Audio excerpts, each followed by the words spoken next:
Hello everyone and welcome to today's video. Today's video is going to be about how to fix Gmail cannot send email.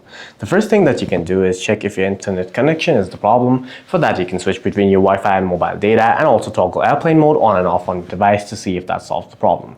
If that does not solve the problem, then your Gmail storage or your Google Drive storage may be full. For that, tap on your account. You can see how much of your Google account storage has been used. You can either hit get storage to get paid storage or clean up space from your Google account to start sending and receiving emails again. If this too is not the problem, you can head over to settings on your device, tap on apps, tap on Gmail, tap on storage and cache, and then clear the storage and cache of Gmail and try again.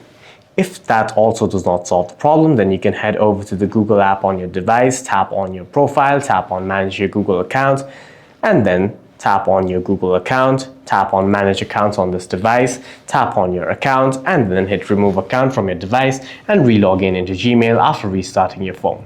For any further questions, please feel free to leave a comment down below.